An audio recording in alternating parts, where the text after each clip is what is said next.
सादर अभिवादन, आपका दिन शुभ हो। प्रिय साथियों, आज हम कर्क लग्न के बारे में बात करेंगे। इसके महत्वपूर्ण तथ्यों के साथ साथ इसमें कौन से ग्रह शुभ होते हैं, कौन से ग्रह अशुभ होते हैं, लग्नेश और शुभ ग्रहों का कहाँ मौजूद होना सबसे ज़्यादा लाभ देगा, वहीं अशुभ ग्रहों का सबसे ज़्यादा नुकसान कहाँ स्थित होने पर हो सकता है। तो आइए आज हम बात करते हैं कर्क लग्न के बारे में। कर्क लग्न में चंद्रदेव लग्नेश होते हैं। द्वितीय भाव में सूर्यदेव की सिंह राशि होती है। तृतीय भाव में कन्या राशि होती है जिसके स्वामी बुध होते हैं। चतुर्थ भाव में तुला राशि होती है जिसके स्वामी शुक्र होते हैं। पंचम भाव में वृश्चिक राशि होती है जिसके स्वामी मंगल देव होते हैं। वहीं षष्ठम भाव में धनु राशि होती है जिसके स्वामी बृहस्पति होते हैं। सप्तम भाव में मकर राशि होती है जिसके स्वामी शनिदेव हैं। वहीं अष्टम में कुंभ राशि होती है जिसके स्वामी भी शनिदेव ही हैं। इसी तरह से नवम भाव में मीन राशि होती है जिसके स्वामी गुरुदेव बृहस्पति होते हैं। उसी तरह से दसम भाव में मेष राशि होती है जिसके स्वामी मंगल देव होते हैं। एकादश भाव में वृष राशि होती है जिसके स्वामी शुक्र देव होते हैं। वहीं फिर द्वादश भाव में मिथुन राशि होती है जिसके स्वामी बुध देव होते हैं। तो ये राशियों के स्वामित्व के आधार पर कर्क लग्न की स्थिति है। अब शुभ कौन होंगे? तो लग्नेश बुध, लग्नेश चंद्रदेव जो कि एक ही भाव के स्वामी होते हैं, कर्क राशि के एक ही राशि के स्वामी होते हैं। तो चंद्रदेव कर्क लग्न के लिए सबसे शुभ फल प्रदाता होते हैं। इसी के साथ पंचम भाव और दसम भाव के स्वामी मंगल देव इस लग्न के लिए अति शुभ होते हैं और योग कारक ग्रह होते हैं, क्योंकि कर्क लग्न में मंगल देव केंद्र भाव और त्रिकोण भाव के स्वामी होते हैं। पंचमेश और दशमेश होते हैं। पंचम भाव को त्रिकोण भाव माना जाता है, दसम भाव को केंद्र भाव माना जाता है। पंचमेश और दशमेश होने के कारण यह इस लग्न के लिए अति शुभ फल प्रदान करते हैं। इसी के साथ नवमेश बृहस्पति भी कर्क लग्न के लिए अच्छा कार्य करते हैं। हालांकि धनु राशि षष्ठम भाव में होती है जो रोग ऋण रिपु का भाव है, लेकिन इसके बाद भी नवमेश होने के नाते गुरुदेव बृहस्पति कर्क लग्न के लिए शुभ फल ही प्रदान करते हैं। तो साथियों, कर्क लग्न के लिए चंद्रदेव, मंगल देव और गुरुदेव बृहस्पति शुभ फल प्रदान करते हैं। इसी के साथ चतुर्थेश होने के नाते शुक्रदेव जो कि एकादशेश भी है, तो चतुर्थेश और एकादशेश होने के कारण इनकी भावों में स्थिति के हिसाब से कर्क लग्न में शुभाशुभ फल मिलते हैं, क्योंकि यह एक अच्छे भाव के स्वामी होने के साथ एक थोड़े से खराब भाव के स्वामी माने जाते हैं। एक एकादशेश भी हैं, हालांकि एकादशेश आपके बड़े भाई और नियमित आमदनी का भाव होता है, लेकिन मैं फिर भी कहूँगा कि कर्क लग्न में शुक्रदेव की स्थिति उनको किस भाव में है, किस राशि में है, इसके आधार पर उसके शुभाशुभ फल मिलेंगे। इसी के साथ तृतीयेश और व्ययेश होने के नाते बुध देव इस लग्न के लिए अति अशुभ ग्रह माने जाते हैं। इसी के साथ शनि देव सप्तमेश और अष्टमेश होने के नाते कर्क लग्न के लिए अशुभ फल दाता होते हैं। हालांकि कुछ परिस्थितियां ऐसी हैं जो भिन्न भिन्न चीजों में शनि देव के शुभ फल प्रदान करने की स्थिति को पैदा कर सकती हैं, मजबूत बना सकती हैं। कि जैसे अष्टम भाव में अपने प्रिय मूल त्रिकोण राशि कुंभ में बैठकर शनि देव व्यक्ति की आयु में वृद्धि करेंगे, व्यक्ति को दीर्घायु बनाएंगे, इसमें कोई दो राय नहीं है। किंतु इसी के साथ वृद्धावस्था में लंबे समय तक चलने वाली बीमारियों के कारक भी बनेंगे। ऐसे कारण उत्पन्न होंगे कि उस वृद्ध व्यक्ति को बहुत समय तक बिस्तर पर ही गुजारना पड़ सकता है, या यूं कहिए कि कमर के नीचे के अंग काम न करें, व्यक्ति जिंदा भी रहे तो ये चीजें होती हैं। आइए हम बात करते हैं कि लग्नेश कहाँ अच्छे शुभ फल देंगे। साथियों, लग्नेश चंद्रदेव लग्न में बैठ के चतुर्थ भाव में बैठ के, जो कि काल पुरुष की कुंडली में उनकी स्वराशि होती है, इसी के साथ पंचम भाव में बैठ के, इसी के साथ वो नवम भाव में बैठ के, इसी के साथ वो दसम भाव में बैठ के, और इसी के साथ एकादश भाव में बैठ के चंद्रदेव कर्क लग्न में अति ही शुभ फल प्रदान करेंगे। क्योंकि एकादश भाव व्यक्ति के नियमित आमदनी का भाव है, बड़े भाइयों से संबंध, उनकी उपस्थिति का भाव है। वहाँ वह राशि मौजूद है जिसमें चंद्रदेव मौजूद रहने पर उच्च प्रभाव देते हैं। हाँ मित्रों, वृष राशि की बात कर रहा हूँ। एकादश भाव में वृष राशि के चंद्रदेव कर्क लग्न में अगर मौजूद हों तो निश्चित रूप से व्यक्ति को अतीव शुभ फल प्रदान करेंगे। इसी के साथ अन्य भावों में उनके उतने अच्छे फल नहीं प्राप्त होंगे, किंतु चंद्रदेव इस लग्न के लग्नेश हैं तो कहीं भी बैठने पर उनके बहुत अशुभ फल तो नहीं प्राप्त होंगे, इसमें कोई दो राय नहीं है। लेकिन शुभ फलों में निश्चित रूप से कमी हो जाएगी। जिन भावों में हमने शुभ फलों की बात किया है, अगर उसमें बिना पीड़ित हुए चंद्रमा मौजूद है, कहीं उनके साथ मंगल या गुरुदेव बृहस्पति भी मौजूद हो गए इन भावों में, तो निश्चित रूप से ये चीजें सोने पर सुहागे का कार्य करती हैं। बस चंद्रदेव को शनि देव से और राहु देव से पीड़ित नहीं होना चाहिए। चंद्रदेव पर, इन भावों में बैठे हुए चंद्रदेव पर, या यूं कहिए केंद्र, त्रिकोण और एकादश भाव में बैठे हुए चंद्रदेव पर शनि या राहु देव की दृष्टि नहीं होनी चाहिए, नहीं तो निश्चित रूप से शुभ फलों में न्यूनता होगी और व्यक्ति मानसिक रूप से स्थिर नहीं होगा।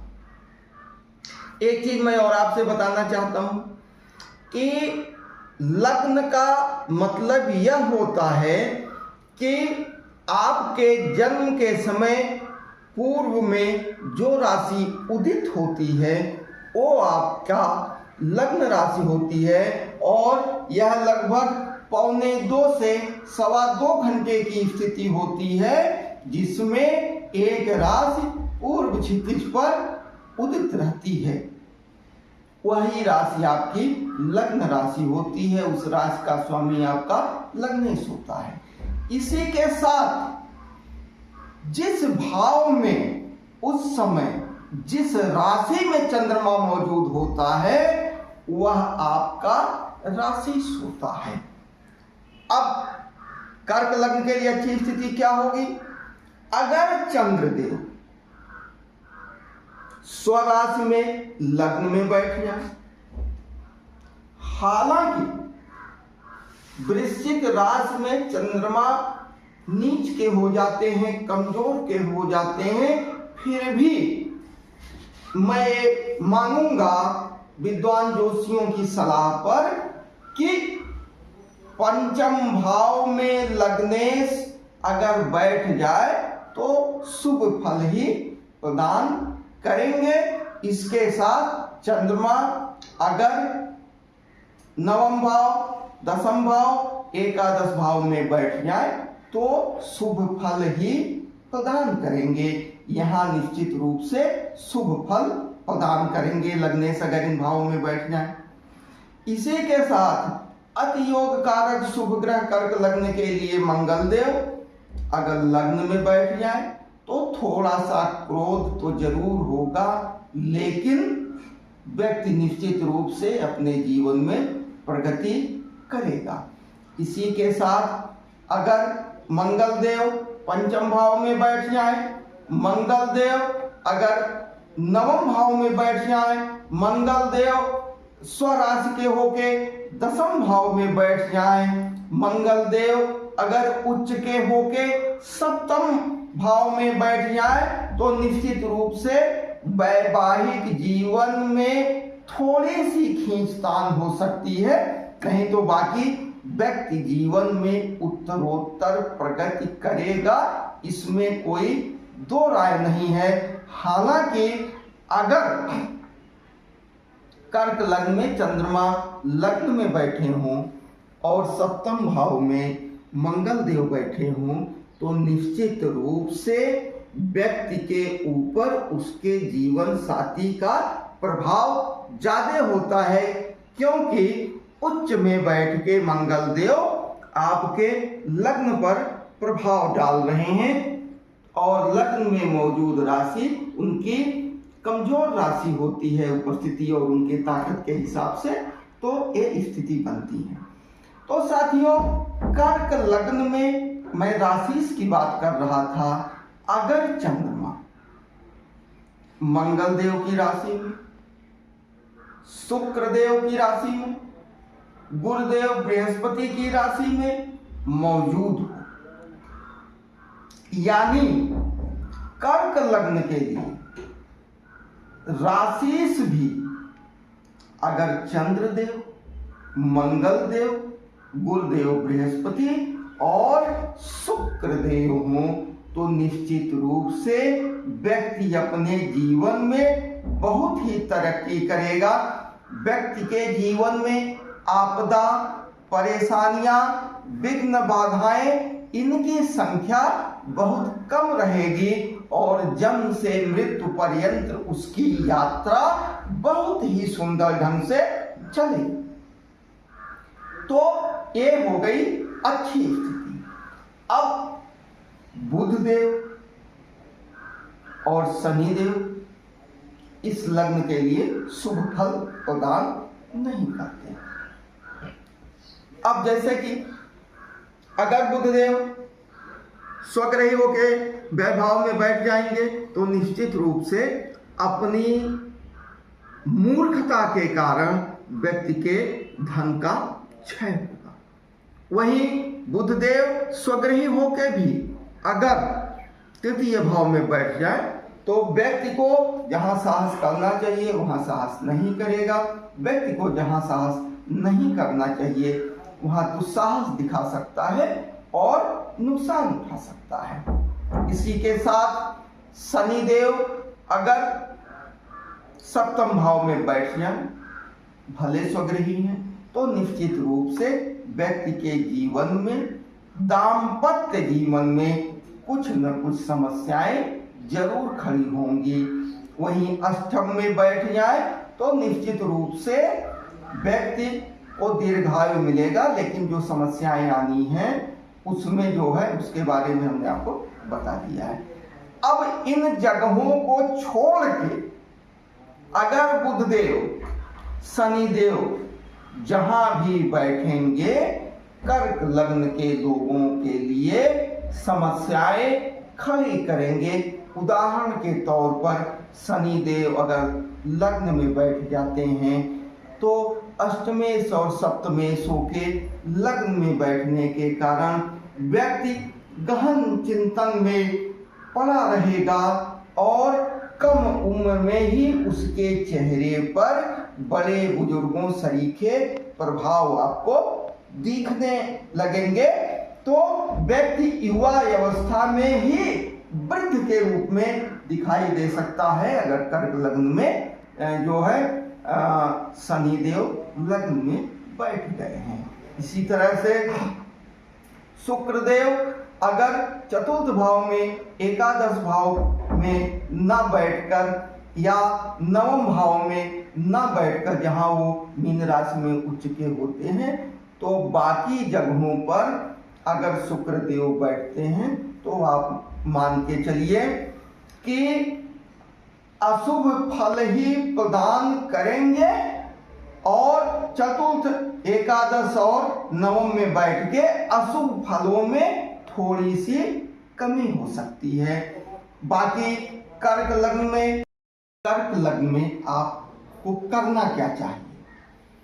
कर्क लग्न के लोगों को चंद्रदेव की पूजा करना चाहिए, माता का सम्मान करना चाहिए, माँ जैसी महिलाओं का सम्मान करना चाहिए और अपनी मानसिक स्थिति को मजबूत रखने के लिए जो है भगवान भोलेनाथ का रुद्राभिषेक करवाना चाहिए। और अच्छी स्थिति अगर आपकी है तो लघु मृत्युंजय जप का भी आप उसको विद्वान योग्य ब्राह्मणों से करवा सकते हैं।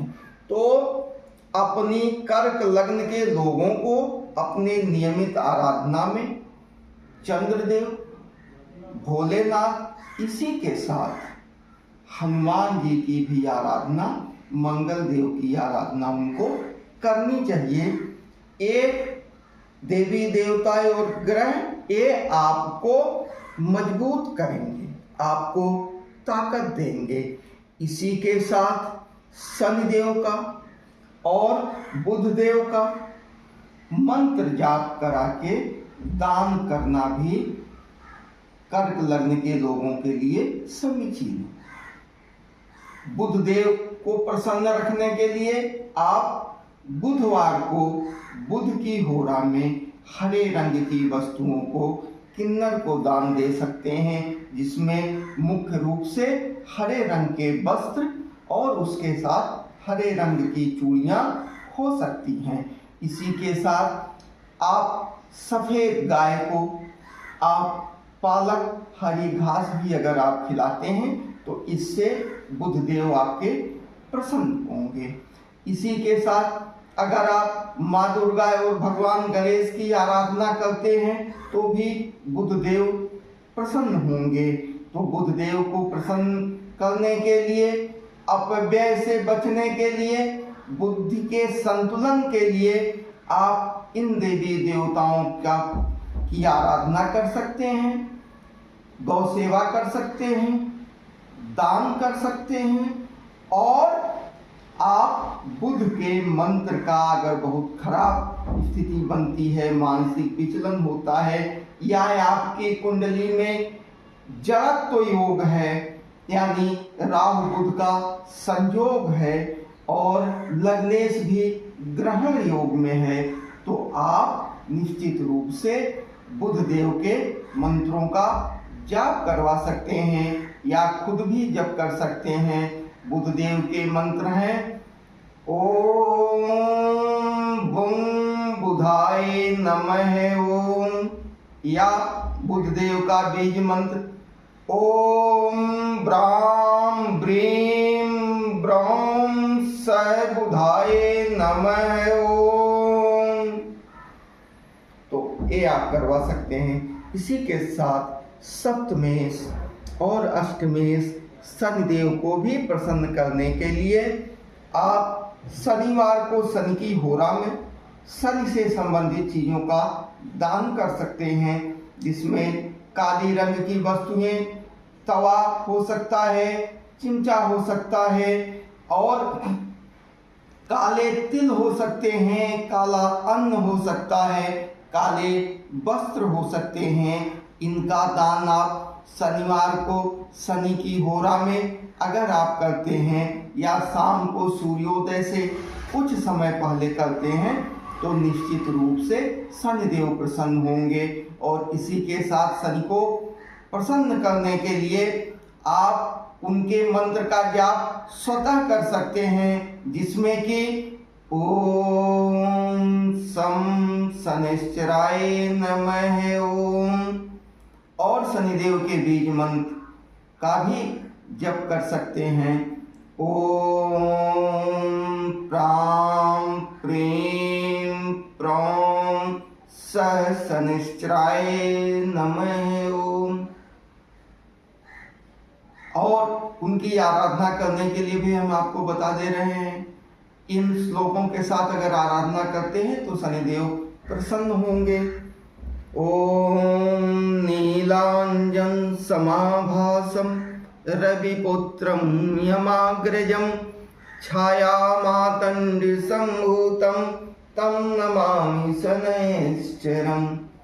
तो शुक्रदेव को प्रसन्न करने के लिए, शुक्रदेव की कृपा प्राप्त करने के लिए आप शुक्रदेव का दान तो ना करिए, लेकिन शुक्रदेव की आराधना और माया माता जैसी महिलाओं की आराधना या उनका सम्मान, उनका आशीर्वाद तो आप लग्नेश के कारण ले भी रहे हैं। इसी के साथ शुक्रदेव को प्रसन्न करने के लिए आप माता लक्ष्मी की भी आराधना को अपने दैनंदिनी में शामिल कर सकते हैं। शनिदेव को प्रसन्न करने के लिए एक बड़े लोहे के बर्तन में सरसों का तेल रखकर उसमें अपना चेहरा देखकर अगर आप दान करते हैं तो इस छाया दान से आपके जीवन में जो विपत्तियां, परेशानियां मौजूद हैं उनका नाश होगा। इसी के साथ आप अति बुजुर्ग, असहाय और मजदूरों का सम्मान करके भी शनिदेव को प्रसन्न कर सकते हैं। इनकी सेवा करके, इनको प्रसन्न करके आप आशीर्वाद प्राप्त कर सकते हैं तो शनिदेव भी प्रसन्न हो जाएंगे। लेकिन अगर कहीं आप इसका उल्टा करते हैं, आप मजदूरों के साथ, कामगारों के साथ, बुजुर्गों के साथ, असहायों के साथ अगर आप खराब व्यवहार करते हैं तो आप शनि देव के विशेष दंड के भागी होंगे और आपका जीवन कष्टमय हो जाएगा।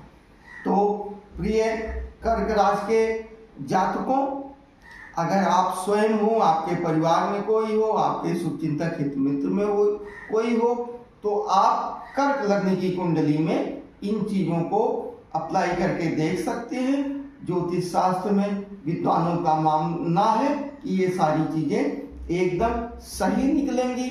अब एक चीज़ और है कि हमने चंद्रमा का अच्छे भाव में मौजूद होना एक राशि के रूप में बताया। अब अगर एक लग्नेश तो चंद्रमा है ही है, लेकिन अगर चंद्रमा खराब भाव में बैठ गए, छठे में बैठ गए, आठवें में बैठ गए, 12वें में बैठ गए और तृतीय में बैठ गए, तो व्यक्ति के जीवन में शारीरिक और मानसिक खींचतान होगा। शरीर कुछ करना चाहेगा, मन खींच के कहीं कुछ ले जाएगा, शरीर कुछ करने को उद्धत होगा, मन कहीं और घुमा रहा होगा। तो व्यक्ति के जीवन में खींचतान बनी रहती है और प्रगति, शांति और सुख में बाधा उत्पन्न होती है। तो साथियों, जो उपाय हमने बताए हैं उन उपायों का प्रयोग करके आप अपने जीवन को सुगम और सफल बना सकते हैं। इसी के साथ चूंकि 9 ग्रह होते हैं, 12 भाव होते हैं, इतनी राशियां होती हैं, तो किसी भी व्यक्ति के जीवन के व्यक्तिगत सटीक फलादेश के लिए जब उस व्यक्ति की कुंडली सामने होती है तो एक सटीक फलादेश आने वाले समय के लिए या सटीक फलादेश जो समय बीत चुका है उसके बारे में बताने के लिए व्यक्ति की जन्म कुंडली के साथ नवमांश, महादशा, अष्टक वर्ग, इसी के साथ ग्रहों के गोचर का भी महत्वपूर्ण स्थान होता है। तो यह सामान्य जानकारी का उपयोग करके आप अपने जीवन को सफल बनाइए। विशेष फलादेश के लिए आप अपनी व्यक्तिगत कुंडली के साथ हमारे चैनल पर भी संपर्क कर सकते हैं और अपने नजदीक के विद्वान ज्योतिषी को दिखाकर अपने भविष्य के बारे में एक मार्गदर्शन भी प्राप्त कर सकते हैं। इसी के साथ आप सभी लोगों को बहुत बहुत धन्यवाद। आपका दिन शुभ हो। इस तरह की तमाम जानकारियों को भविष्य में भी प्राप्त करने के लिए जुड़िए हमारे YouTube चैनल राष्ट्रीय जीवन से। आपका पुनः बहुत बहुत धन्यवाद। आपका दिन शुभ हो। जय हिंद, जय वैदिक।